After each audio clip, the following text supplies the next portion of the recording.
Hello everybody, this is Indu Das. Today I'm going to be looking into a 2010 Subaru Legacy, and in this particular car what has happened is that all of a sudden we start seeing a lot of lights flashing on the dashboard. And when I took it to the advanced auto parts where they do the OBD2 scanner test for you for free, the error was showing P2096 error. And then I started analyzing them, and through Gemini and ChatGPT, etc. And the main reason for this is that there is probably an exhaust leak which is under the car, or there could be a faulty O2 sensor, or there could be the faulty MAF sensor, mass airflow sensor. So Gemini as well as ChatGPT, they give a different percentage. What are the chances of each of these errors happening? This is the exhaust manifold which is under the car, and the leak is likely could be either here itself or maybe at the gasket where the exhaust manifold connects to the catalytic converter. So it could be those places. Irrespective, it is under the car. So what I'm planning to do I'm planning to handle the easiest one, which is basically changing the MAF sensor as well as the oxygen sensor as well as the air filter, and see if that resolves the problem. Removing the air filter is very easy.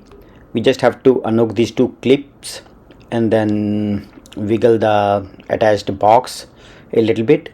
You'd also see there is an air box here, and they are held by the two retainer clips. In this car there was no retainer unfortunately. So yeah, these are the places where you have the two retainers, so you have to remove them, and after then just remove the air box, and we'll put it aside, and that's it. You will be have an easy access to oxygen sensor. The two oxygen sensor, right one is the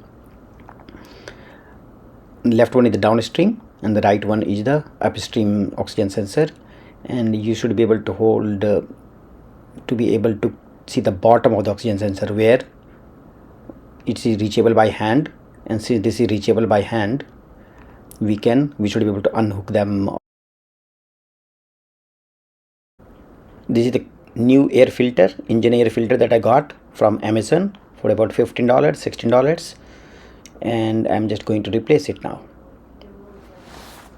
Be careful, it should go in the same direction as the existing one, and as you can see, existing and the new one is exactly the same size.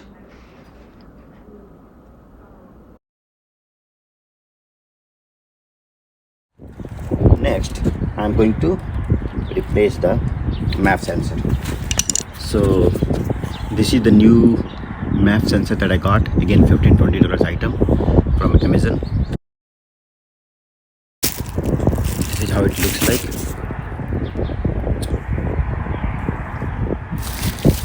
The cleaning liquid itself cost like $10, so I thought I'll just go ahead and replace the new one.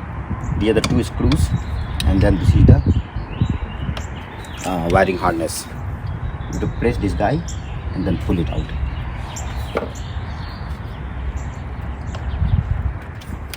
Have to wiggle it a little bit. I might have to use it gently, use the plier, because this is cold and my hand is. And then that's it. It comes out like this.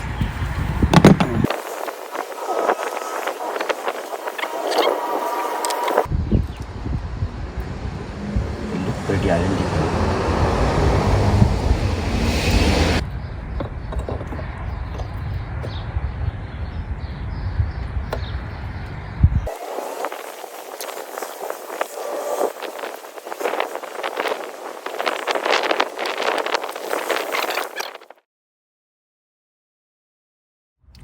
Now for the oxygen sensor, since this P2096 is connected with the old downstream oxygen sensor, this is the one that I have to unhook. So this is this wiring harness here. Again, we have to press the tab here, then pull it out. This is easy. Next one is also connected here. This portion. So this also I have to press somewhere. There's a tab here, press somewhere and then pull it out, or maybe push it by a screwdriver then pull it out. So this is easy, but the biggest problem is what I was talking about earlier. This is the one that I have to press and then pull, and that's it, it comes out. So this is removing the tab takes a little bit of wiggling and figuring out. So best thing is to use a screwdriver, and with the screwdriver just push the top portion a little bit, and then it comes off comparatively easily. This is how the tab looks if you want to see, and this is the hole in which it was stuck in. Now I just have to follow the oxygen sensor, go to the base. This is where it is screwed in. It's a 22 mm size, and since I am able to reach by hand, I think I should be able to unscrew them as well.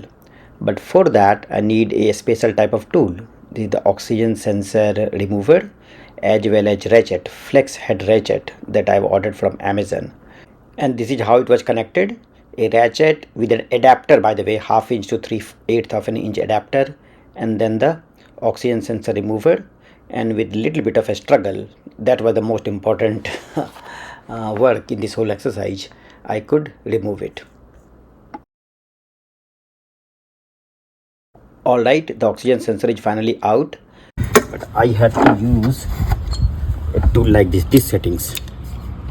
So this is 1/2 inch flex head ratchet, then there is an adapter 1/2 to 3/8 inch, and this is the oxygen sensor remover. So this is 3/8 of an inch, and then 3/8 to 1/2 inch adapter, and then there is the ratchet. So I have to use a combination of these, and it took a lot of maneuvering in order to take this out. But once you loosen it a little bit, after then it just came off very easily. So this is the old one. I do not know whether this is really bad or not. But I'm going to do the testing later. But irrespective, I'm going to replace it with this new one. So the new one, you would see there is a plastic thing, so it has to be naturally removed. Then we are just going to hand tighten it, and then using the same trick, I'm going to tighten it again. Now the new oxygen sensor is in. I have just hand tightened it, and now I'm going to use the flex head to tighten it further, and that's not an easy thing to do. It needs 35 foot-pound of torque, which is a lot of torque. I do not have the meter or anywhere to measure it, but I just tightened it as much as I could, and there's not much space over there, by the way. That's why the flex head. So this now next thing is just clip this thing in, and after then just a matter of connection. So for connecting the wiring harness or the oxygen sensor, you would see there is a dot on the top of the oxygen sensor, as well as the a dot on the receiver. We just have to clip it together, and that's where it connects. That's how it connects. It makes a click sound, and that's pretty much it. So the oxygen sensor is in, MAF sensor is in, the filter is in. We just have to put the air box back in, and use the retainer, plastic retainer that was missing, so I have to apply it, and that should be it. So that's it. Under $60, if you already have the tools, you can change your oxygen sensor, MAF sensor, and air filter yourself with about 2 hours of labor, which would otherwise take you close to $500-600 if you take it to a dealership. Hope you found this video useful. Thanks for watching. Bye now.